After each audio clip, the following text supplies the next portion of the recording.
Hello everyone, welcome back. स्वागत है आपका बहुत दिन बाद। और आज हम पढ़ने वाले हैं growth and development, child development का पार्ट है। और जो DSSS की तैयारी कर रहे हैं उनके लिए बहुत इंपॉर्टेंट वीडियो है। थोड़ा सा बिजी थे, उस वजह से आपको रेगुलर वीडियोस नहीं मिल पाई और दूसरे कंटेंट भी आपको प्रोवाइड नहीं करा पाया, उसके लिए क्षमा चाहता हूँ।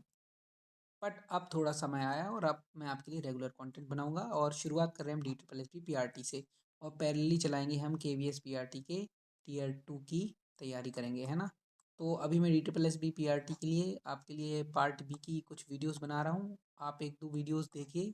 अगर आपकी रिस्पॉन्स सही रहती है, आपको लगता है कि इसकी आवश्यकता है, तो मैं आगे और वीडियोज़ आपको प्रोवाइड करूँगा।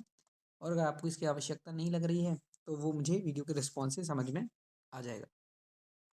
जिस बुक का मैं यूज़ कर रहा हूँ वो योद्धा पब्लिकेशन की बुक है, और संदीप खरबसर और 2021 के जो रैंक 1 है सुमीत बेनीवाल, उन दोनों ने कंपाइल की है। और उनकी बुक है, काफ़ी अच्छी लगी मुझे। और बहुत सारे क्वेश्चन हैं, ऑलमोस्ट 5000 क्वेश्चन। अगर आप इतना करके जाते हैं, इस बुक को कंप्लीट करके जाते हैं, तो ऑलमोस्ट 80 मार्क्स आप आराम से जो है वो गेन कर पाएंगे पार्ट बी में। और यही अगर 80 मार्क्स आप पार्ट ए में ले आए, तो 160 में आपका सिलेक्शन होने के पूरे पूरे चांसेस हैं।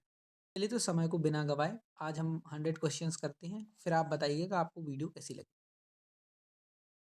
तो फर्स्ट क्वेश्चन क्या कहता है, देखिए इंग्लिश में है एक बुक, जो है उसका हिंदी संस्करण अलग से है।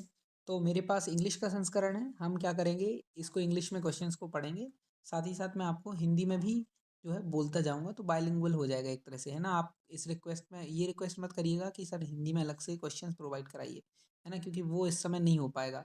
मैं कर देता, अगर मेरे पास समय की कमी नहीं होती तो मैं इसको टाइप करके इंग्लिश और हिंदी दोनों में है आपको प्रोवाइड कर देता, लेकिन उतना समय नहीं है हमारे पास। चलिए शुरू करते हैं। So which of the following is or are principles of growth and development, इनमें से क्या ग्रोथ और डेवलपमेंट के प्रिंसिपल है। पहला कह रहा है कॉन्टिन्यूस डेवलपमेंट, दूसरा कह रहा है अनप्रिडिक्टेबिलिटी, थर्ड कह रहा है प्रिंसिपल ऑफ इंटर रिलेशनशिप, है ना। इंटर रिलेशनशिप मतलब आपस में रिलेटेड हैं, है ना। और कंटिन्यूस डेवलपमेंट मतलब डेवलपमेंट कॉन्टिन्यूस होता है, तो बिल्कुल जब तक डेथ नहीं हो जाती, जब तक डेवलपमेंट होता रहता है ना। और प्रिंसिपल ऑफ इंटर रिलेशनशिप मतलब जो डेवलपमेंट के डोमेन होते हैं, शारीरिक, मानसिक, संवेगिक जो भी होते हैं ना, फिजिकल, इमोशनल, सोशल, सारे डेवलपमेंट एक दूसरे से क्या होते हैं, इंटरकनेक्टेड होते हैं, एक दूसरे को इन्फ्लुएंस करते हैं। मतलब अगर एक डोमेन पर कोई फर्क पड़ा, तो दूसरा डोमेन भी क्या हो जाएगा, उससे इन्फ्लुएंस हो जाएगा, उस पर उसके डेवलपमेंट पे भी प्रभाव पड़ेगा। जैसे मान लो किसी को इमोशनल स्ट्रेस है ना, मतलब उसके सोशल इमोशनल डेवलपमेंट पे इफेक्ट पड़ रहा, तो फिजिकल ग्रोथ भी उसकी जो होगी उसमें भी बाधा होगी। अनप्रिडिक्टेबल तो बिल्कुल भी नहीं है, हमारा जो डेवलपमेंट है बिल्कुल प्रिडिक्टेबल है। सेंटर से दूर की ओर होता है और सिर से नीचे की ओर होता है ना। सेफोलोकोडल और प्रोक्सिमो डिस्टल इन सिद्धांतों को पालन करता है, इसलिए अनप्रिडिक्टेबल तो बिल्कुल भी नहीं है। तो ऑप्शन होगा 1 और 3 करेक्ट। बट ये नेक्स्ट क्वेश्चन कहता है कि which of the following statements is or are correct regarding emotional social development in a child. किसी बच्चे में इमोशनल या सोशल डेवलपमेंट के रिगार्डिंग इनमें से क्या करेक्ट है, क्या सही है। पहला ऑप्शन कहता है कि 2 से 6 महीने की जो एज होती है, उसमें जो इन्फेंट होते हैं, बच्चे होते हैं, वो अपनी फीलिंग एंगर, सैडनेस, सरप्राइज या फियर के थ्रू एक्सप्रेस करते हैं। ये बात बिल्कुल सही है। Babies can not express themselves in any way until the age of 1 year, मतलब 1 ईयर तक वो कैसे भी अपने आप को एक्सप्रेस नहीं कर पाती। ये तो जिसने पेडागोजी नहीं भी पढ़ी होगी वो भी जानता है कि ऐसा बिल्कुल भी नहीं होता है ना। बच्चे रो कर और अलग अलग तरीके से एक्सप्रेस करते हैं अपने को। तो ऑप्शन बी तो बिल्कुल भी करेक्ट नहीं। तो जिसमें 2 दिख रहा है वो सब हटा दीजिए, बचा 1 और 3। तीसरा पढ़ लेते हैं हम। जो टॉडलर्स होते हैं usually enter another emotionally rocky time between ages of 15 to 18, मतलब 15 से 18 महीने के बीच की आयु में जो बच्चे होते हैं ना, उनमें इंडिपेंडेंस इमर्ज होती है छोटे छोटे बच्चों में, है ना। इमोशनल टर्बुलेंस पैदा होता है, वो इमोशनल टर्बुलेंस पीरियड कहलाता है 15 से 18 महीने का बच्चे के लिए, है ना। तो ऑप्शन बी बस गलत हो जाएगा, क्योंकि बच्चे तो बर्थ के दौरान ही अपने आप को एक्सप्रेस करने लगते हैं। चलिए नेक्स्ट क्वेश्चन क्या कहता है, which of the following is are the characteristics of sensory motor stage of Piaget's stage of cognitive development. मतलब पियाजे की जो कॉग्निटिव डेवलपमेंट की सेंसरी मोटर स्टेज है, संवेदी प्रतीकात्मक, है ना, पहली वाली जो अवस्था है, संवेदी गामक अवस्था, उसका इनमें से क्या कैरेक्टरिस्टिक है। तो no idea of objective reality, मतलब कोई ऑब्जेक्ट रियल है इसका कोई आइडिया नहीं होता, बिल्कुल सही बात है। ऑब्जेक्ट परमानेंस बाद में डेवलप होता है ना, इस स्टेज के लेट अंत तक, तो ये बिल्कुल सही है। दूसरा, नो लैंग्वेज नो थॉट, तब जिस स्टेज का नाम ही है सेंसरी मोटर, है ना, मतलब सेंस और मोटर मतलब मूवमेंट से रिलेटेड, है ना। तो लैंग्वेज थॉट की जरूरत नहीं होती, मूवमेंट के थ्रू वो एक्सप्रेस कर रहे एक तरह से, है ना, तो ये भी सही है। थर्ड है इंटेलिजेंस रिलेटेड मोटर एक्टिविटीज, तो इसमें भी मोटर शब्द आ रहा है, जो एक्टिविटीज शो करते हैं वो इंटेलिजेंस रिलेटेड होती हैं, तो तीनों ऑप्शन इसके सही है। नेक्स्ट क्वेश्चन कहता है कि किसने कहा guided discovery learning more beneficial students के लिए, तो पियाजे कहते थे, है ना।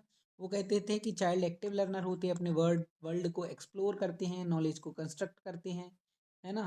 तो डायरेक्ट इंस्ट्रक्शन से पढ़ाई नहीं होगी, डायरेक्ट इंस्ट्रक्शन से नॉलेज का कंस्ट्रक्शन नहीं होता, तो यही वो थ्योरी से अलाइन होती है, क्या, गाइडेड डिस्कवरी लर्निंग की थ्योरी से।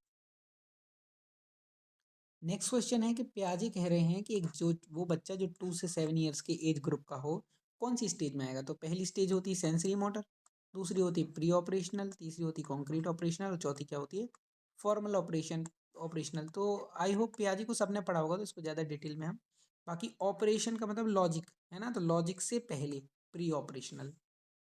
तो इस स्टेज में बच्चे ईगोसेंट्रिक होते हैं, इंट्यूटिव रीजनिंग शो करते हैं, है ना, कंजर्वेशन नहीं रहता है इन्होंने इनमें, रिवर्सिबिलिटी शो नहीं कर पाते, और कॉज इफेक्ट रीजनिंग ये सारी चीज़ें डेवलप इनमें नहीं होती हैं। तो क्वेश्चन कहता है a cornerstone of Vygotsky theory of cognitive development is that society and culture, नाम ही आ रहा, सोसाइटी एंड कल्चर एक की रोल प्ले करते हैं इन प्रमोटिंग डेवलपमेंट को प्रमोट करने में। तो ये कौन सा पर्सपेक्टिव है, सोशियो कल्चरल पर्सपेक्टिव, नाम से समझ में आ रहा है, तो ज़्यादा पढ़ने की आवश्यकता इसको नहीं है। फिर भी कुछ जानने वाली जो चीज़ें हैं वो क्या चीज़ें हैं, कि वाइगोत्स्की क्या मानते थे कि भाई ये सोशल इंटरेक्शन, कल्चर, इन सब से जो होती है, इनसे कॉग्निटिव डेवलपमेंट अच्छा होता है ना। वो ये मानते थे कि बच्चे कम्युनिकेशन जितना करेंगे किसके साथ, MKO के साथ, है ना, मोर नॉलेजेबल अदर के साथ, तो उतना ज़्यादा क्या होगा, उतना ज़्यादा उनका डेवलपमेंट होगा, है ना। और कैसे, किसके थ्रू, लैंग्वेज जैसे कल्चरल टूल्स के साथ, लैंग्वेज को एक टूल मानते थे वो डेवलपमेंट का। इसके अलावा उन्होंने ZPT की बात की थी, जोन ऑफ प्रॉक्सिमल डेवलपमेंट, है ना, जिसमें बच्चे खुद से नहीं लेकिन किसी MKO की सहायता से वहां तक पहुंच जाते। तो ये क्या मानते थे कि जो लर्निंग है वो development as a cause of development है, not the result of development, मतलब डेवलपमेंट की वजह से लर्निंग नहीं हो रही है, डेवलपमेंट होने का कारण लर्निंग है ना। नेक्स्ट क्वेश्चन कहता है कि व्हाट डज पियाजे बिलीव्ड, पियाजे किस चीज़ पर विश्वास करते थे, तो वो कह रहे हैं कि लर्निंग प्रीसीड्स डेवलपमेंट, लर्निंग पहले आती, डेवलपमेंट बाद में आता, ये तो वाइगोत्स्की कहते हैं। पियाजे तो उल्टा बोलते हैं इसका, कि भाई डेवलपमेंट की वजह से लर्निंग होती है, तो ये वाइगोत्स्की कहते हैं। नॉलेज इज कल्चरली, कल्चर की बात तो वाइगोत्स्की ने की है। We are starting with social interaction and language, ये भी बिल्कुल किसकी, लैंग्वेज की बात, सोशल की बात वाइगोत्स्की ने। तो बचे ये पियाजे, है ना, ऑप्शन नंबर सी में, कि हम सेंसरी वर्ल्ड को मैनिपुलेट कर सकते हैं, यही मानते हैं कि बच्चे जो होते हैं वो एक्टिव एक्सप्लोरर होते हैं, अपने नॉलेज को कंस्ट्रक्ट करते हैं, है ना, सेंसेस के थ्रू चीज़ों को मैनिपुलेट करके। नेक्स्ट क्वेश्चन है कि जो प्रोक्सीमो डिस्टल ट्रेंड है, प्रोक्सीमो मतलब पास, डिस्टल मतलब दूर, है ना, ट्रेंड है फिजिकल डेवलपमेंट का, और उसमें एक इन्फेंट में first learn to control what part of his body, body का सबसे पहले कौन सा पार्ट कंट्रोल कर लेगा, तो सेंटर के पास वाला पहले कंट्रोल में आएगा, दूर वाला बाद में कंट्रोल में आएगा, तो सबसे पास क्या है सेंट्रल के, एब्डोमेन, है ना, पेट में ही होता है एक तरह से, तो वो इसका सही आंसर हो जाएगा। नेक्स्ट क्वेश्चन कहता है कि जब कोई एडल्ट है टास्क को सेट ऑफ सब रूटीन्स में ब्रेक करता है, तो बच्चे आसानी से काम कर लेता है ना, तो जिस जोन में जाता है वो ZPD कहलाता है, लेकिन वो एडल्ट कौन कहलाता है, वो MKO कहलाता है, मोर नॉलेजेबल अदर कहलाता है। कोई भी हो सकता है ना, जरूरी नहीं है टीचर हो, कोई भी, इवन उसका दोस्त भी। नेक्स्ट क्वेश्चन कहता है कि पियाजे के according one of the methods of motivating a child, किसी बच्चे को मोटिवेट करने का एक मेथड है कॉग्निटिव कॉन्फ्लिक्ट, ये मेथड क्या है, ये है इक्विलिब्रेशन। तो पियाजे कहते हैं कि इक्विलिब्रेशन के थ्रू ही जो लर्नर्स है, कोई सीखने वाला व्यक्ति है, बच्चा है वो, है ना, वो बैलेंस बना के रखता है एग्जिस्टिंग नॉलेज और नए एक्सपीरियंस के बीच में। जब नई इंफॉर्मेशन उसके करंट स्कीमा में फिट नहीं होती, तो उसको क्या होता है, कॉग्निटिव कॉन्फ्लिक्ट या डिस इक्विलिब्रियम क्या होता है उसके दिमाग में ऑकर होता है। फिर क्या होता है, वो क्या करेगा, फिर वो नॉलेज को या तो एसिमिलेट करेगा या एकोमोडेट करेगा। एसिमुलेट करना मतलब जो पहले से स्कीमा बनाया है उसमें नई इन्फॉर्मेशन डालना है ना, और एकोमोडेट करना मतलब एक नया का नया पूरा का पूरा स्कीमा को ही चेंज कर देना, है ना। तो इनमें से किसी मेथड के थ्रू क्या करेगा वो, इक्विलिब्रेशन लाने का प्रयास करेगा, है ना। नेक्स्ट क्वेश्चन करेंगे कॉन्क्रीट ऑपरेशनल कब आएगा, तो 7 से 11 है ना, पहला 0 से 2, फिर 2 से 7, फिर 7 से 11, फिर 11+, है ना, तो ये option number C. Next question कहता है कि children develop egocentrism says पियाजे, तो कौन सी स्टेज में ऐसा होता है, तो दूसरे नंबर की स्टेज जो होती है हमारी प्री ऑपरेशनल स्टेज, क्योंकि भाई अभी उसमें लॉजिक नहीं आया है ना। तो प्री ऑपरेशनल स्टेज जो होता है उसमें पियाजे कहते हैं कि जो बच्चा है वो दूसरे पर्सन के पर्सपेक्टिव को परसीव नहीं कर पाता, समझ नहीं पाता, है ना। ये प्री ऑपरेशनल स्टेज का एक बहुत डोमिनेंट ट्रेट है। एक बच्चे को लगता है कि जो दूसरे देखते हैं, सोचते हैं या फील करते हैं, वो वैसा ही करते हैं जैसा कि वो खुद करते हैं, मतलब हर व्यक्ति उन्हीं की तरह फील करता है। फॉर एग्जाम्पल हम ये कह सकते हैं कि पियाजे ने 3 माउंटेन टास्क दिया था, मतलब एक टेबल पे इस तरह से कुछ वो रखे थे माउंटेन के प्रॉप्स वगैरह, तो किसी को यहाँ खड़ा किया, किसी को यहाँ खड़ा किया, किसी को यहाँ। तो जो चीज़ है ना उसमें क्या है कि अब जहाँ यहाँ जो बच्चा है उसको जो दिख रहा है व्यू, वो ये समझ रहा है कि जैसा मुझे दिख रहा है सब लोगों को बिल्कुल वैसा ही दिख रहा होगा, तो वो अपना व्यू पॉइंट बताएगा। उससे अगर पूछेगा कि उसको कैसा दिख रहा होगा, तो वो खुद का ही व्यू पॉइंट बताएगा उसमें। फिर नेक्स्ट है कि 3 मेजर डोमेन्स क्या हैं डेवलपमेंट के, तो फिजिकल बिल्कुल होता है, कॉग्निटिव बिल्कुल होता है, और साइको सोशल, है ना, मनोसामाजिक। तो option number A. Psycho social को हम सोशियो इमोशनल भी कह सकते हैं, है ना, तो उस वजह से option number A. Next question कहता है कि a child playing with LIGO blocks, एक बच्चा लीगो ब्लॉक्स के साथ खेल रहा है और वेरियस कॉम्बिनेशन को ट्राई कर रहा है, और सक्सेसफुली आखिरकार उसने एक इंजन बना लिया, मतलब तोड़ मरोड़ के चीज़ों को आखिरकार उसने वो चीज़ बना ली जो उसको बनानी थी, ठीक है। कौन सी मेथड है, ट्रायल एंड एरर मेथड है, किसने दी थी, थॉर्नडाइक ने दी थी। एक तरह से हम ये भी कह सकते हैं कि जो ट्रायल एंड एरर लर्निंग है ना, वो फाउंडेशन है प्रॉब्लम सॉल्विंग की और हैबिट फॉर्मेशन की, है ना। इसी की वजह से लर्निंग बिहेवियर्स बनते हैं। नेक्स्ट क्वेश्चन कहता है कि रॉबिन, क्लास 2 स्टूडेंट, क्लास 2 का स्टूडेंट है robin, attentively watching animals on national geography channel, national geography channel पे बड़े ध्यान से देख रहा है एनिमल्स को, है ना। ये observe new species of animals and adds them into existing group, तो जब एग्जिस्टिंग ग्रुप में डाल दो तो उसको बोलते हैं हम क्या, एसिमिलेट कर लेना, हो गया। क्या हो गया ये हो गया एसिमिलेशन। तो हम ये कह सकते हैं कि assimilation is the foundation of continuous learning, क्योंकि जो पहले सीख चुके हैं उसमें फिट कर रहे हो और चीज़ें नई डाल रहे हो, है ना। तो कंटिन्यूस लर्निंग का फाउंडेशन है एसिमुलेशन, ऐसा क्वेश्चन आ सकता है। नेक्स्ट क्वेश्चन कह रहा है कि एक नया पैदा बच्चा है, पहले भाई हेड, फिर उसके बाद तो इससे फॉलो कोडल, है ना, बार बार आएगा ये। नेक्स्ट क्वेश्चन कह रहा है कि अकॉर्डिंग टू पियाजे एडोलेसेंट्स, तो अब एडोलेसेंट वर्ड आ गया है ना, can predict about variables that might affect an outcome, तो एडोलेसेंट प्रिडिक्ट कर सकते हैं उन वेरिएबल्स के बारे में जो कि आउटकम को अफेक्ट कर दे, मतलब जिससे रिजल्ट चेंज हो जाए, तो इसको हम बोलते हैं हाइपो डिडक्टिव रीजनिंग, मतलब हाइपोथेसिस लगाना कि ऐसा करेंगे तो ऐसा होगा है। तो ये कर सकते हैं कौन से उसमें, फॉर्मल ऑपरेशनल स्टेज में, फोर्थ स्टेज में, है ना, जब तो एडोलेसेंट लिखा है।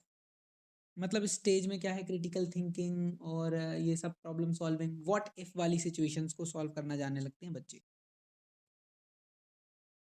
अगला क्वेश्चन है which of the following is a trait in adolescents that hinders their decision making ability, तो डिसीजन मेकिंग एबिलिटी में कौन बाधा डाल रहा है, कौन सा ऐसा ट्रेट है एडोलेसेंट में, तो इसका सही आंसर है क्या, आइडियलिज्म, मतलब आदर्शवाद। तो वैसे तो ये पॉजिटिव ट्रेट है, एक गुण है ना, लेकिन क्या है ये नेगेटिव इम्पैक्ट डालता है डिसीजन मेकिंग में, क्योंकि भाई आपकी एक्सपेक्टेशन अनरियलिस्टिक हो जाती है, आप आइडियलिस्टिक हो, है ना, आप आदर्शवादी हो। अब कोई बच्चा आदर्शवादी हो जाए तो प्रैक्टिकल डिसीजन नहीं ले पाएगा रियलिटी पे बेस्ड, क्योंकि भाई उसकी एक्सपेक्टेशन पे वो चीज़ मीट ही नहीं कर रही होगी, क्योंकि कोई चीज़ आइडियल तो होती नहीं है। उसकी वजह से उसको डिसअपॉइंटमेंट होगा, या फिर उसकी चॉइस जो है वो पुअर होने के चांसेस हैं। तो और हो सकता है कि वो जो अपनी एबिलिटी है उसको ओवर एस्टिमेट कर लें, क्योंकि उन्हें अपने आदर्श को अचीव करना है। तो इसलिए इसका आंसर हो गया ऑप्शन नंबर बी। फिर नेक्स्ट क्वेश्चन है कि पियाजे की स्टेजेस को ऑर्डर में लगाना है, तो पहले सेंसरी मोटर आती है, फिर प्री ऑपरेशनल आता है, तो ऑप्शन नंबर सी हो जाएगा आंसर, है ना। इसमें एक बात ध्यान रखिएगा कि जो स्टेजेस हैं वो इनवेरिएंट हैं, है ना, यूनिवर्सल हैं, ये नहीं हो सकता कि इनका चीज़ चेंज हो जाए कि पहले ये वाली चीज़ आ जाए बाद में ये आएगा, ऐसा नहीं होगा, जब तक एक एक स्टेज क्रम से ही पार होगी इसमें। नेक्स्ट क्वेश्चन कह रहा है कि a child is largely non verbal, तो एक बच्चा नॉन वर्बल है और कोऑर्डिनेट पर्पसफुल मूवमेंट सीख रहा है, सेंसरी मोटर आ गया, ज़्यादा पढ़ने की आवश्यकता नहीं है। ऑब्जेक्ट परमानेंस ये शब्द आ गए तो क्या है? फिर नेक्स्ट है सेफोलोकोडल, सेफोलोकोडल मतलब सिर से पैर। फिर नेक्स्ट क्वेश्चन के एरिक एरिक्सन का जो साइको सोशल थ्योरी है उसमें क्या कह रहे हैं कि मेजर कॉन्फ्लिक्ट क्या होता है लाइफ के पहली ईयर, मतलब जब बच्चा 0 से 1 साल का होता है तब सबसे ज़्यादा क्या होता है, तो सबसे पहला स्टेज जो है वो है ट्रस्ट वर्सेस मिसट्रस्ट का। जो साइको सोशल थ्योरी की स्टेज 1 है वो ट्रस्ट वर्सेस मिसट्रस्ट है। जो बच्चे हैं वो लर्न करते हैं क्या, ट्रस्ट करना, जो उनके लिए केयर गिवर्स हैं उनके जो है ना, जो उनको कंसिस्टेंट केयर दे रहे हैं, अफेक्शन दे रहे हैं, कंफर्ट दे रहे हैं। अगर मिसट्रीट किया गया, उनको निगलेक्ट किया गया, तो फिर मिसट्रस्ट डेवलप हो जाएगा, उसकी वजह से इनसिक्योरिटी डेवलप हो जाएगी। तो ये स्टेज जो है यही स्टेबिलिटी रिलेशनशिप की फाउंडेशन जो है वो डालती है। बाकी इन्होंने 8 स्टेजेस दी हैं, उनकी चर्चा आगे जो क्वेश्चंस आते रहेंगे तो उनमें हो जाएगी धीरे धीरे। A child who is just starting school, जो वो बच्चा जो अभी स्कूल स्टार्ट कर रहा है, trying to learn good habits, अच्छी हैबिट सीखने की कोशिश कर रहा है, टू डू वेल, कौन सी स्टेज में है वो? तो अब स्कूल में मतलब 6 से 12 ईयर्स की एज में, 6 से 12 ईयर्स की एज में क्या होगा, तो 6 से 12 ईयर की एज में होता है इंडस्ट्री वर्सेस इंफीरियोरिटी। तो एरिक एरिक्सन कहते हैं कि स्कूल वाली एज में जनरली शुरुआत में बच्चे जो होते हैं वो इंडस्ट्री वर्सेस इंफीरियरिटी एज में होते हैं। वो नई स्किल्स को सीखना चाह रहे हैं, रूल्स को फॉलो करना चाह रहे हैं, गोल्स को अचीव करना चाह रहे हैं। अगर उनको टीचर या पेरेंट्स क्या करें, एनकरेज करें, तो भाई कॉन्फिडेंस आएगा उनमें और एक इंडस्ट्री का सेंस डेवलप होगा।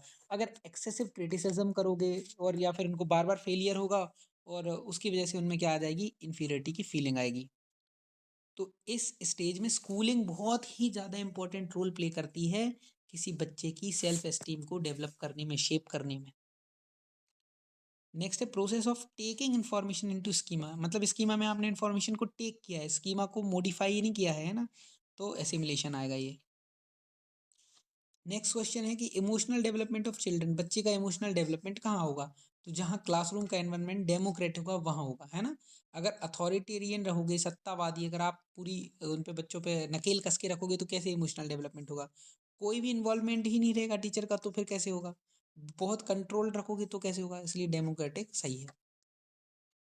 नेक्स्ट क्वेश्चन है कि अकॉर्डिंग टू किसके अनुसार हम हर एक लाइफ के स्टेज में, है ना, क्या करते हैं, एक विशेष टाइप की साइको सोशल डायलेमा है ना, उसको फेस करते हैं। तो एरिक एरिक्सन की है ये 8 स्टेजेस बताई इन्होंने, है ना।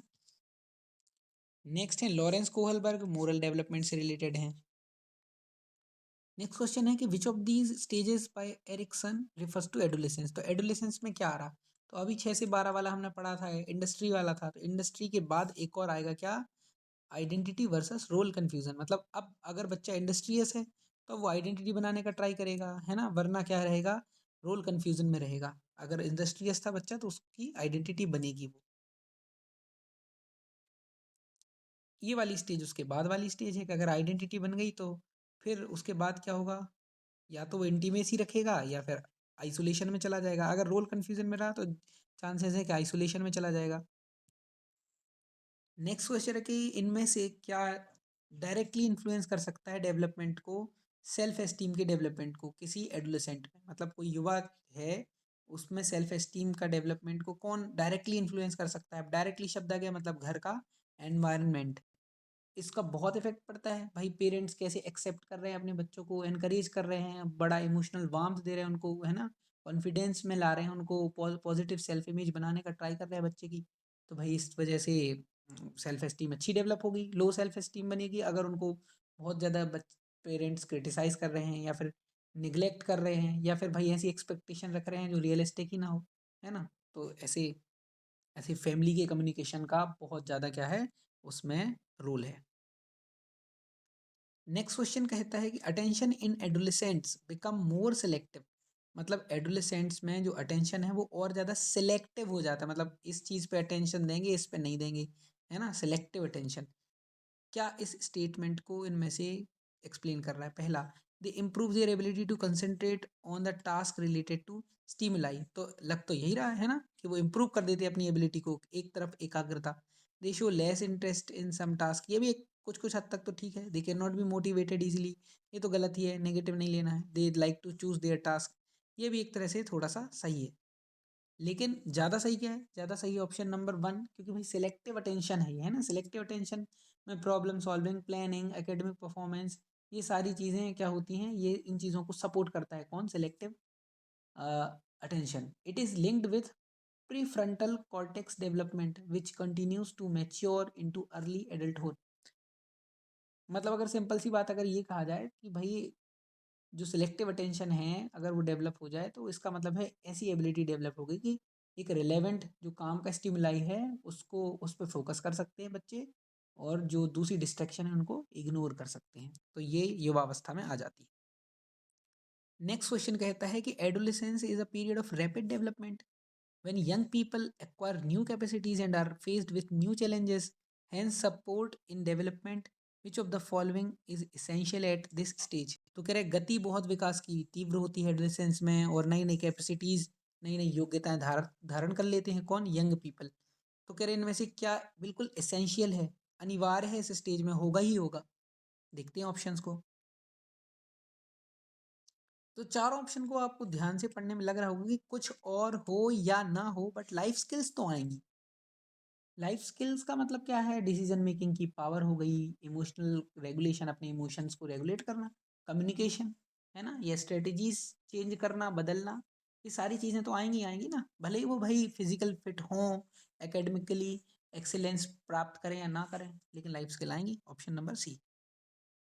नेक्स्ट क्वेश्चन कह रहा है कि which of the following can have a significant, एक महत्वपूर्ण इम्पैक्ट हो सकता है इनमें से किसका? कॉग्निटिव कॉम्पिटेंस पर, किसी एडोलेसेंट, किसी युवा के। तो इसका सही आंसर है रिलेशनशिप विथ पेरेंट्स। पेरेंट्स के साथ रिलेशनशिप, थोड़ी देर पहले भी हमने पढ़ा था कि होम एनवायरनमेंट का बहुत इफेक्ट पड़ता है इस चीज़ पर, सेल्फ एस्टीम पर। वैसे ही कॉग्निटिव कॉम्पिटेंस पर भी होम एनवायरनमेंट का बहुत इफेक्ट पड़ता है कि पेरेंट्स के साथ उनका रिलेशनशिप कैसा है। नेक्स्ट है कॉन्क्रीट ऑपरेशनल स्टेज, है ना, तो 7 से 11। नेक्स्ट है कौन ज़्यादा इंटरेस्टेड थे सोशल इंटरेक्शन इन लर्निंग, सीखने में, है ना, कि सोशल इंटरेक्शन का बहुत महत्व है। तो वाइगोत्स्की कहते थे लैंग्वेज और कल्चर को टूल मानते थे, है ना, तो इसको बहुत इंपॉर्टेंट देते थे। Option number A right answer हो जाएगा।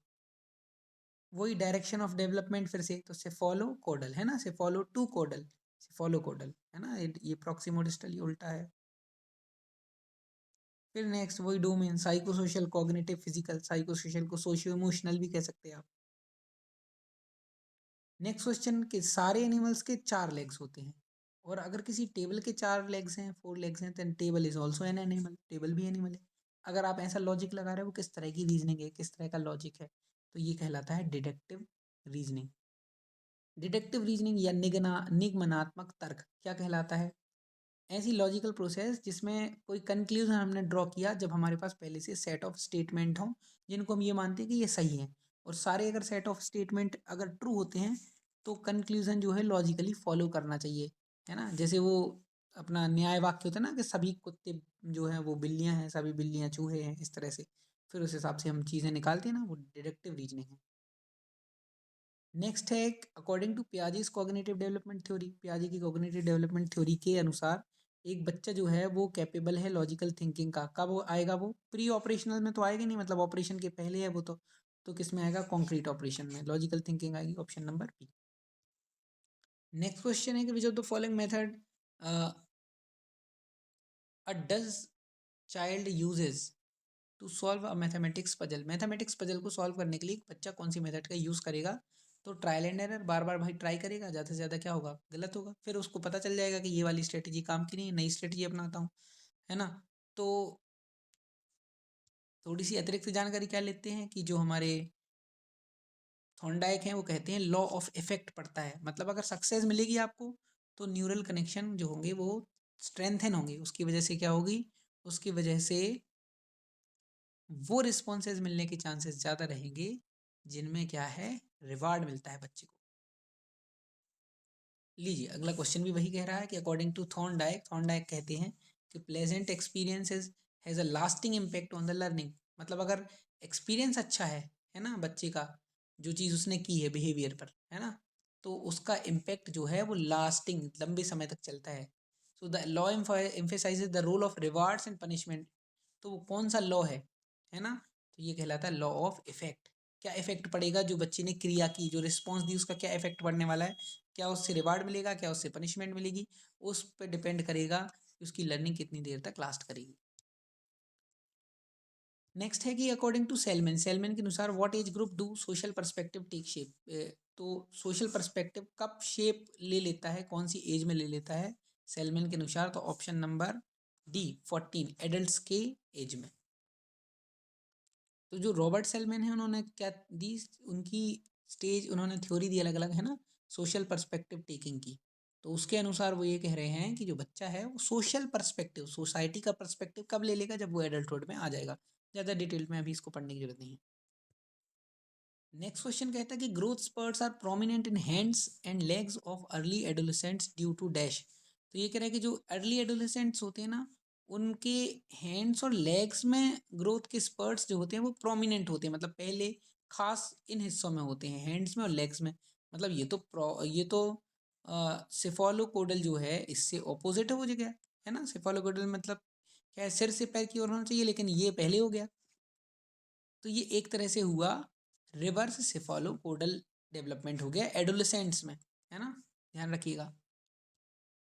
एडोलेसेंट्स में ये होता है, क्यों होता है? क्योंकि उनमें हार्मोनल चेंजेस आते हैं प्यूबर्टी के दौरान, मतलब वो वह संधि की अवस्था होती है ना, उस वजह से।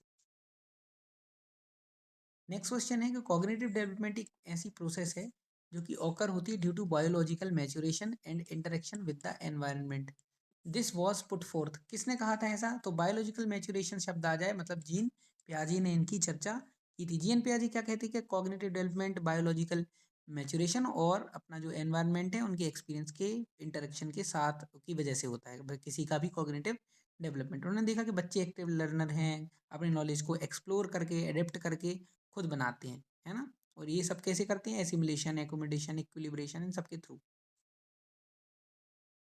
और कहा जाए कि इन्हीं की थ्योरी की वजह से इम्फेसिस पड़ा है आज के, हैंड्स ऑन लर्निंग कराओ, हैंड्स ऑन एक्टिविटी कराओ, डिस्कवरी मेथड से पढ़ाओ भाई, है ना। और स्टेज बेस्ड टीचिंग पढ़ाओ। अब जैसे कोई बच्चा है लॉजिकल थिंकिंग ही नहीं कर पाता, तो 7-8 साल के बच्चे को क्या लॉजिक आप जो है वो एब्स्ट्रैक्ट थिंकिंग कैसे करा सकते हो? तो ये भी इनकी वजह से हो पाया। नेक्स्ट क्वेश्चन है कि cognition does not mean, cognition क्या या संज्ञान, संज्ञान का क्या मतलब नहीं है? Making sense of self and world, बिल्कुल है इसका ये मतलब।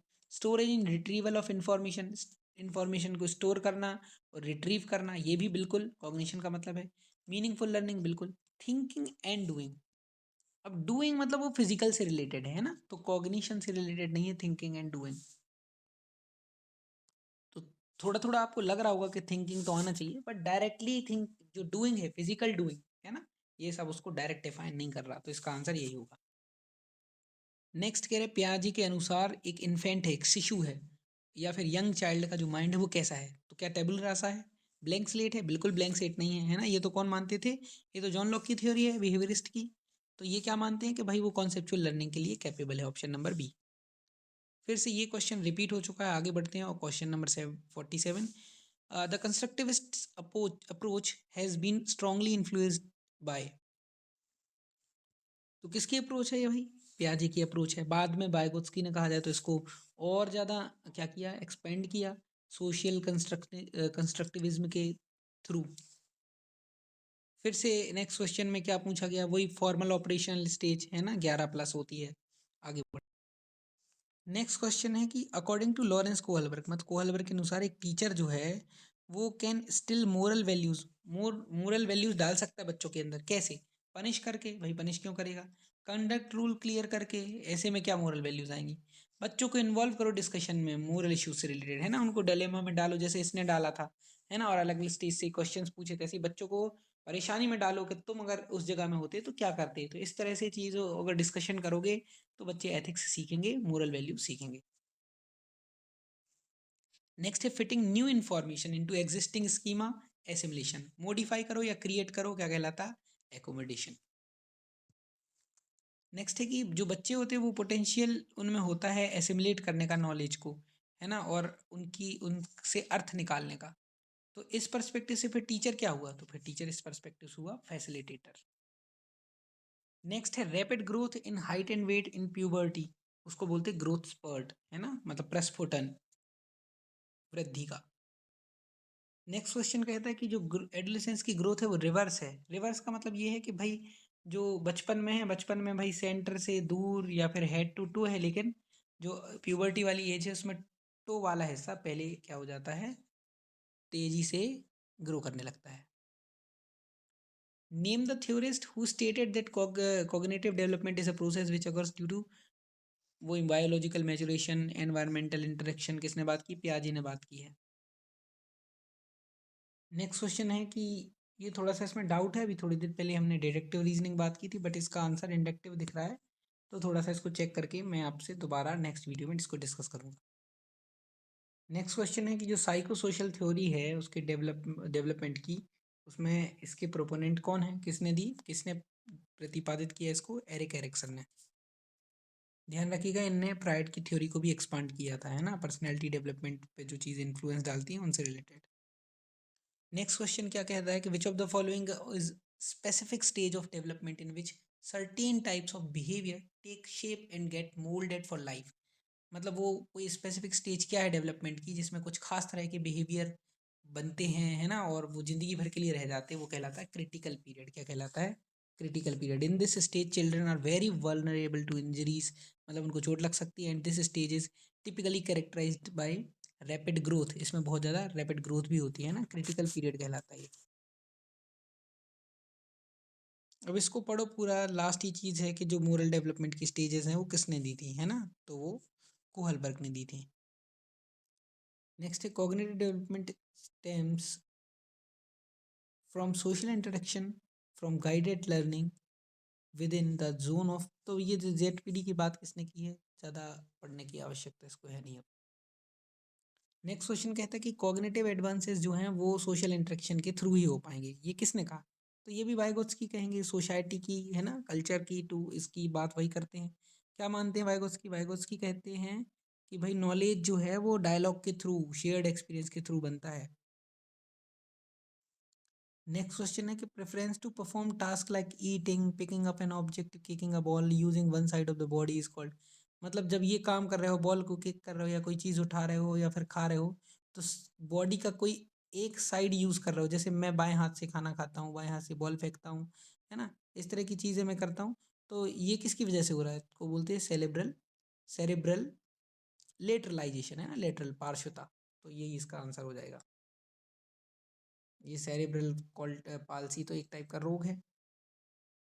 नेक्स्ट क्वेश्चन है which of the following body parts actually overshoots, overshoot क्या कर जाता है इनमें से, adult levels in childhood and then declines in adult levels later in adulthood, है ना, मतलब कौन सी चीज़ चाइल्डहुड में एडल्ट लेवल को पार कर जाती है और एडल्टहुड में एडल्ट लेवल से नीचे आ जाती है, तो वो है लिम्फॉइड सिस्टम। और इसकी ज़रूरत भी होती है, लिम्फोइड सिस्टम जो है उसको ओवरशूट करने की आवश्यकता भी होती है, क्योंकि बच्चे जो होते हैं उनको भाई नई नई चीज़ों से पहली पहली बार एक्सपोजर मिलता है ना, नए नए बैक्टीरिया वायरस से, क्योंकि अब बच्चे जो है अलग अलग चीज़ें करते रहते हैं ना बड़ों के मुकाबले, तो फिर उनको स्ट्रॉन्ग इम्यूनिटी सिस्टम की तो ज़रूरत है। तो ये जो लिम्फोइड सिस्टम है, मतलब ये सब चीज़ें क्या करती हैं, इंश्योर करती हैं कि भाई इम्यूनिटी सिस्टम एनफ स्ट्रॉन्ग रहे, है ना। नेक्स्ट क्वेश्चन है कि वाइगोत्स्की के अनुसार development should be evaluated from the perspective of 4 inter related levels, 4 inter related levels हैं, उनके पर्सपेक्टिव से इवेल्युएट किया जाना चाहिए डेवलपमेंट को। Interacting in the child's environment, जो चाइल्ड के एनवायरनमेंट में इंटरेक्ट कर रहे हैं, जो 4 लेवल, इनमें से वो क्या एक लेवल नहीं है, तो जो फाइलोजेनेटिक है ये उनमें से एक लेवल नहीं है।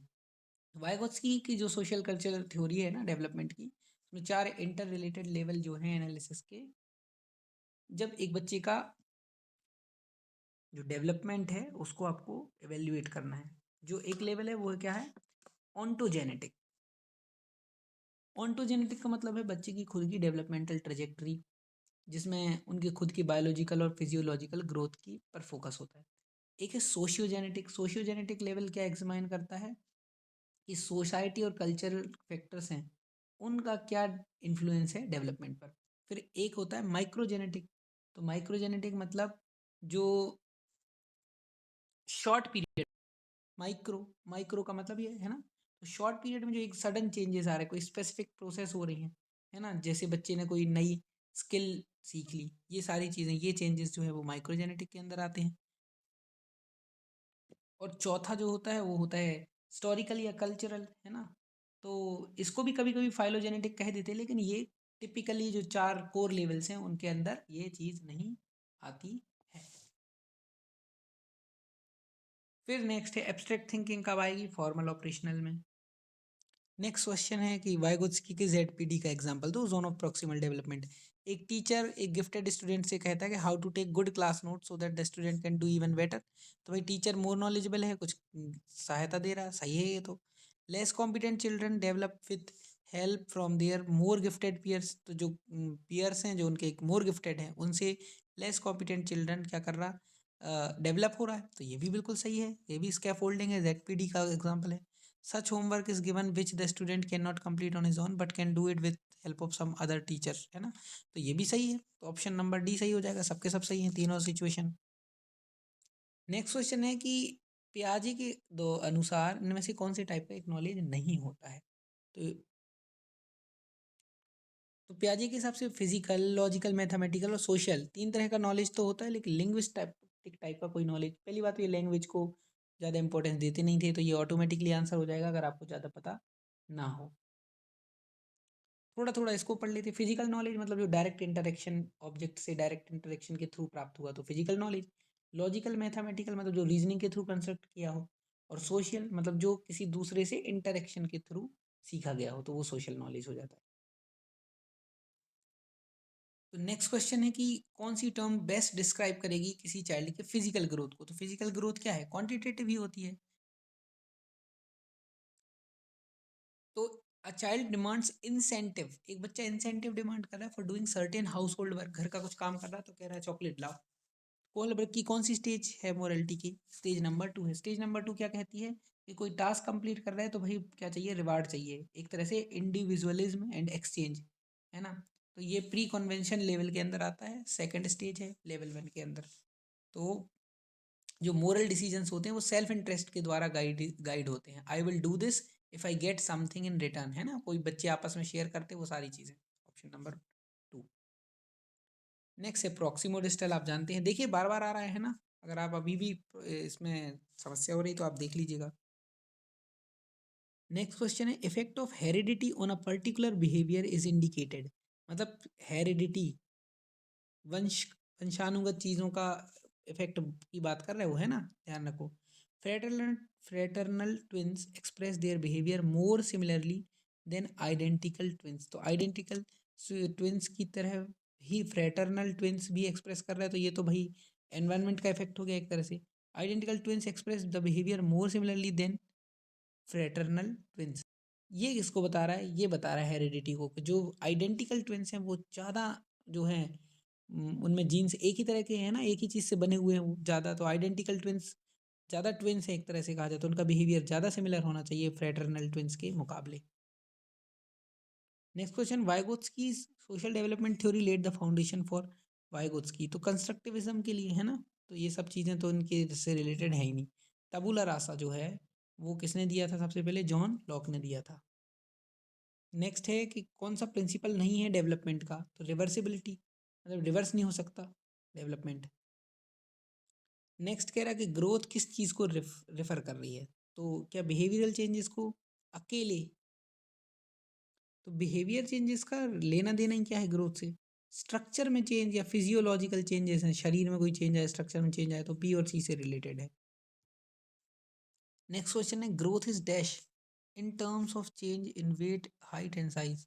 हाइट साइज के वेट में जो ग्रोथ है वो कैसी है, तो भाई इसके साइज, इसके संबंध में तो जो ग्रोथ है वो सीजलेस है, बिल्कुल, है ना, कंटिन्यूस है, लाइफ लॉन्ग है। क्योंकि भली स्पीड धीमे या तेज होती रहेगी, लेकिन ऐसा नहीं होगा कि ग्रोथ कंप्लीटली बंद हो जाए, है ना, होती रहेगी, वो तो लिमिटेड नहीं है। नेक्स्ट है वो चेंजेस किसी चाइल्ड में जो कि क्वालिटेटिव चेंजेस आ रहे हैं, है ना, किसी कैरेक्टर में, तो वो डेवलपमेंटल चेंजेस कहलाएंगे, क्योंकि डेवलपमेंट क्वालिटेटिव है, हमें पता है, तो क्वालिटी की बात हो रही है तो डेवलपमेंटल चेंजेस हुए। नेक्स्ट है कि कौन सी टर्म जो है वो उसका मतलब होता है आफ्टर बर्थ, तो उसको बोलते हैं पोस्ट नेटल, है ना। और अगर बर्थ के पहले तो वो कहलाता प्री नेटल। नेक्स्ट क्वेश्चन है कि जो डायरेक्शन है डेवलपमेंट की लॉन्गिट्यूडनल एक्सिस के अलोंग अलोंग, मतलब ये है लॉन्गिट्यूडनल एक्सिस, तो इसके अलोंग मतलब सिर से पैर की ओर सेफालोपोडल, है ना। Which part of the body does the child first gain control over, तो सेफालोपोडल के हिसाब से तो हेड पर सबसे कंट्रोल करना, पहले कंट्रोल आना चाहिए, है ना। नेक्स्ट है which of these statements is true, कौन सा स्टेटमेंट सही है, तो हमें पता है जो गर्ल्स हैं वो बॉयज से पहले मैच्योर हो जाती हैं, है ना, एडोलेसेंट्स रिलेटेड एज में, ऑप्शन नंबर सी। फिर से नेक्स्ट क्वेश्चन कौन सा चीज ट्रू है, तो कह रहे child gains control on off his her feet first before head, तो पहले पैरों पे बाद में हेड पर कंट्रोल थे, तो गलत हो गया, सेफालोपोडल का उल्टा हो गया। नेक्स्ट है general ability precedes specific ability in all phases of child development, child development में पहले जनरल एबिलिटी आती है बाद में स्पेसिफिक एबिलिटी आएंगी, बिल्कुल सही है, क्योंकि जनरल से स्पेसिफिक होता है हमारा चाइल्ड डेवलपमेंट। थर्ड क्या है, सडन स्पर्ट होता है डेवलपमेंट में लास्ट स्टेज में, तो लास्ट स्टेज में सडन स्पर्ट कैसे हो सकता है, तो ये भी गलत है, ऑप्शन नंबर बी सही हो गया। नेक्स्ट है which of these internal factor influencing growth and development, तो हेरिडिटी है वो जो इंटरनल फैक्टर जो कि इन्फ्लुएंस कर रहा है, बाहर का एनवायरनमेंट हो गया। Which of the following occurs when there is orderly, मतलब ऑर्डर से हो रहा, प्रोग्रेसिव मतलब हमेशा नेगेटिव नहीं हो रहा, वो प्रोग्रेसिव ही हो रहा, इन ह्यूमन बीइंग, तो ऐसी चीज़ क्या है जो कि प्रोग्रेसिव है, ऑर्डरली है और मैच्योरेशन और एक्सपीरियंस के थ्रू होती है, वो क्या कहलाती है, डेवलपमेंट। क्या नहीं हो सकती, ग्रोथ तो हो नहीं सकती, क्योंकि ग्रोथ नेगेटिव भी हो जाती है कई बार, तो प्रोग्रेसिव जरूरी नहीं है ना। 84th कह रहा है growth in a child refers to which of the following, growth क्या है, ग्रोथ जो है क्वांटिटेटिव चेंज है या फिर फिजियोलॉजिकल चेंज है। इन्फेंसी में बहुत तेज होती है, एडोलेसेंस में भी बहुत तेज होती है, एडल्टहुड में स्टेबलाइज हो जाती है ये, है ना। और डेवलपमेंट से बिल्कुल अलग है, क्योंकि डेवलपमेंट किस पे फोकस करता है, क्वालिटेटिव ट्रांसफॉर्मेशन पे। नेक्स्ट क्वेश्चन वही direction centre to periphery proximodistal. Next question which of these statements regarding the rate of growth and development in a child, तो ग्रोथ और डेवलपमेंट की रेट के बारे में इनमें से क्या सही है, दोनों यूनिफॉर्म होते हैं, यूनिफॉर्म नहीं होते, रैपिड चेंजेस होते हैं ओल्ड एज में, डेवलपमेंट सीज हो जाता है एडोलेसेंस में, तो एडोलेसेंस में सीज कैसे होगा भाई, ऐसे उसमें तो बहुत तेज होने लगता है, और ओल्ड एज में रैपिड चेंजेस होते नहीं है, इसका मतलब यूनिफॉर्म नहीं होता कभी, है ना, कभी तेज होता रहता कभी स्लो, अभी थोड़ी देर पहले हमने डिस्कस किया था। नेक्स्ट क्वेश्चन है child in its initial stages, तो शुरुआती स्टेजेस में जो बच्चा होता है डेवलपमेंट की, तो क्या देखता है, कैसी ऑब्जेक्ट्स पहले देखता है, तो जो लार्ज ऑब्जेक्ट्स होती हैं वही पहले देखता है अर्ली इन्फेंसी में बच्चा, है ना। वो लार्ज ऑब्जेक्ट्स पे ही ज़्यादा फोकस कर पाते हैं स्मॉलर के मुकाबले, क्योंकि विजुअल एक्विटी नहीं होती प्रॉपर, और कोऑर्डिनेशन अभी भी डेवलप हो रहे होते हैं उनकी, है ना। तो ब्रॉडर चीज़ें या हाई कंट्रास्ट के शेप को ब्रेन जो है वो पहले रिकग्नाइज करता है, पहले परसीव करती हैं आईज। नेक्स्ट क्वेश्चन है कि genes and chromosomes transfer dash aspects from the parents, तो कौन से एस्पेक्ट आते हैं जीन्स और क्रोमोसोम के थ्रू, है ना, हेरिडेटरी, न्यूट्रिशन तो आएगा नहीं, है ना। नेक्स्ट है physical and mental health of the mother, तो अब मदर और बच्चा एक दूसरे से एक तरह से कहा जाए तो अलग है, तो मदर मदर की फिजिकल हेल्थ वो एक एक्सटर्नल फैक्टर हो गया बच्चे की ग्रोथ और डेवलपमेंट का, है ना, अगर बच्चे के अंदर ही कोई चीज़ है तो इंटरनल फैक्टर हुआ वो। नेक्स्ट क्वेश्चन कहता है कि कौन सी एज जो है वो लेटर चाइल्डहुड की कैटेगरी में आती है, तो लेटर चाइल्डहुड आता है 6 से 12 ईयर्स में, है ना। इसमें क्या होता है, स्टडी फिजिकल ग्रोथ होती है, कोऑर्डिनेशन इंप्रूव हो जाता है, लॉजिकल थिंकिंग भी आने लगती है, सोशल इंडिपेंडेंस आने लगता है, और स्कूल गोइंग स्टेज है ना, इंडस्ट्रियस वाली कॉम्पिटेंस पीयर रिलेशनशिप ये सारी चीज़ें डेवलप होती हैं। और एरिक एरिक्सन की कौन सी stage, industry versus inferiority. At which month can a child jump in place and balance, किस महीने में बच्चा क्या कर सकता है, जंप कर सकता है और बैलेंस कर सकता है, वो है 12 मंथ की एज में, सॉरी 24 मंथ्स की एज में, ऑप्शन नंबर बी, 2 साल की उम्र में बच्चा जंप कर सकता है और अपने आप को बैलेंस कर सकता है, ये माइलस्टोन वाला पढ़ेंगे अपन थोड़ा सा बाद में। नेक्स्ट है the process of making judgements, है ना, मतलब जजमेंट्स करना, तो जजमेंट्स मतलब एवेल्युएट करना, तो यही ऑप्शन हो जाएगा। ये ब्लूम की टेक्सोनॉमी का है ना, ब्लूम की टेक्सोनॉमी में एवोल्यूशन आता है, तो वो आपसे समझ में आ जाएगा।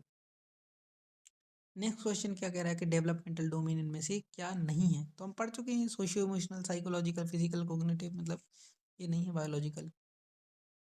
नेक्स्ट है for children in the age group of 2 to 8 years, 2 से 8 साल के बच्चे के जो एज ग्रुप है, the pattern of development include motor social, emotional, cognitive and language skills, है ना। जो 2 से 8 साल का बच्चा होता है उसमें वोकेबली कितनी तेज, ग्रामर, ये सारी कम्युनिकेशन, बहुत सारी चीज़ें जल्दी से डेवलप होती हैं, आपको पता है। नेक्स्ट है when a child strikes balance, तो बच्चा जो है वो बैलेंस स्ट्राइक करता है between two processes while trying to internalise the perceived object, समझी हुई ऑब्जेक्ट को इंटरलाइज करने का जब वो ट्राई करता है, बैलेंस वर्ड आ गया, मतलब सिंपल सी बात है, क्या हो गया ये, इक्विलिब्रेशन। नेक्स्ट है कॉन्क्रीट ऑपरेशन स्टेज, कब से होती है, 7 से 11। इसमें थिंकिंग कैसी हो जाती है, ऑर्गेनाइज्ड हो जाती है, रूल बेस्ड हो जाती है, लेकिन और रियल एक्सपीरियंस में लिमिटेड रहती है ना, लेकिन एब्स्ट्रैक्ट नहीं हो पाती, हाइपोथेटिकल नहीं हो पाती। नेक्स्ट है child's thinking begins with process of perceptions and, बच्चे की थिंकिंग है वो परसेप्शन और रिप्रेजेंटेशन के थ्रू क्या होती है, शुरू होती है। तो जो पियाजे हैं वो ये कहते हैं कि थिंकिंग परसेप्शन रिप्रेजेंटेशन से शुरू होती है।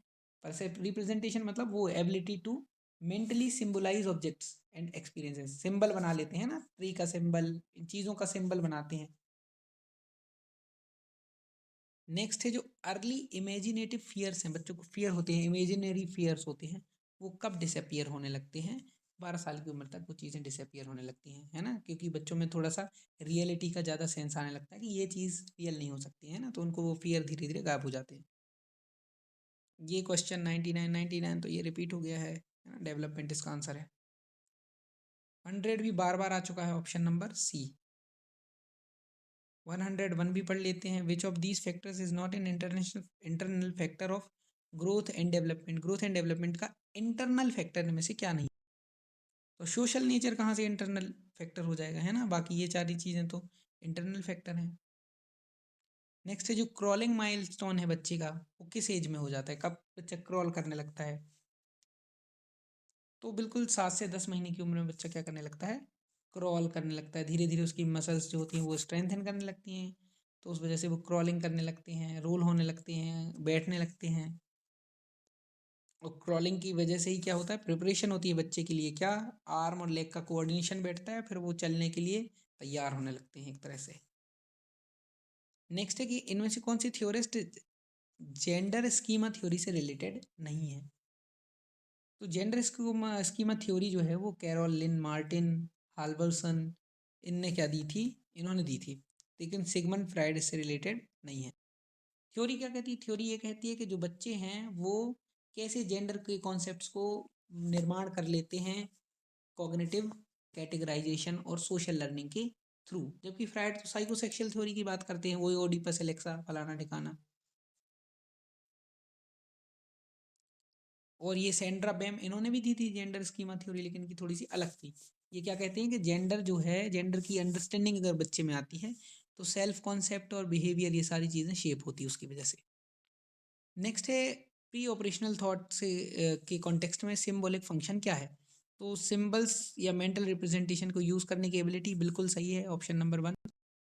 ऑप्शन 2 पढ़ते हैं, symbols help children to remember and think about them without having them physically present, हाँ मतलब फिजिकली प्रेजेंट नहीं है तो उन सिंबल की वजह से उन चीज़ों के बारे में सोच पा रहे हैं बच्चे, दोनों ही सही है।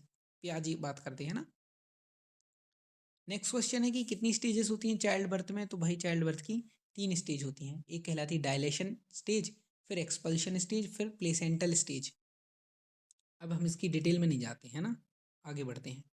जो हमारा नेक्स्ट और आज का लास्ट क्वेश्चन है वो क्या है, which of the following mnemonic strategies for the development of middle age children is correct, तो मिडिल एज चिल्ड्रन के डेवलपमेंट से रिलेटेड इनमें से कौन सी mnemonic स्ट्रेटेजी करेक्ट है। पहला 5 and 6 old can do external memory aids, मतलब 5-6 साल के बच्चे जो है एक्सटर्नल मेमोरी एड्स का यूज़ करने लगते हैं, जैसे नोट्स में लिख लें या रिमाइंडर, जैसे होमवर्क हो गया तो एक्सटर्नल मेमोरी एड्स तो है ही, तो एक तरह से करेक्ट है। Most children do not do grouping until at least the age of 10 years, तो बहुत सारे बच्चे 10 साल की एज तक ग्रुपिंग करके याद नहीं करते चीज़ों को, है ना, नेमोनिक स्ट्रेटजी का उसका यूज़ नहीं करते, तो ये भी बिल्कुल सही है। Option number 3, 4 years to conscious repetition spontaneously, तो 4 साल का बच्चा कहाँ से कॉन्शियस रिपीटेशन कर लेगा, ऑप्शन 3 गलत हो जाएगा, ऑप्शन नंबर 1 और 2 सही हो जाएगा, ऑप्शन बी इसका करेक्ट आंसर हो जाएगा। तो आज हमने ऑलमोस्ट 50 मिनट्स में 106 क्वेश्चंस किए हैं। अगर आपको एक्सप्लेनेशन पसंद आया हो, वीडियो पसंद आई तो कमेंट में ज़रूर बताइए कि आपको ये चीज़ कंटिन्यूअसली रखनी है कि नहीं। अगर आप कंटिन्यूअस रखेंगे तो मैं अगले 15 दिन तक आपको पर डे ये वीडियोस प्रोवाइड करा दूंगा, गारंटीड। और इसके अलावा अगर आपको कोई और सुझाव हो कि भाई सर थोड़ा ज़्यादा एक्सप्लेन करिए, स्लो एक्सप्लेन करिए, या कुछ बस हिंदी की डिमांड मत करिएगा, है ना, वो अवेलेबल नहीं हो पाएगा इस समय। तो हिंदी की डिमांड को छोड़कर और कुछ आप चाहते हैं तो वो भी आप कमेंट में ज़रूर लिखिए। और समय कम है, अगर ये बुक आप खरीद सकते हैं तो बुक बहुत अच्छी है मेरे हिसाब से, चाहे तो आप खरीद सकते हैं और उससे तैयारी कर सकते हैं। फ़ायदा हो जाएगा आपको, बहुत ज़्यादा वीडियोस देखने में टाइम वेस्ट नहीं करना पड़ेगा। धन्यवाद, आज के लिए बस इतना ही। आपका दिन शुभ हो।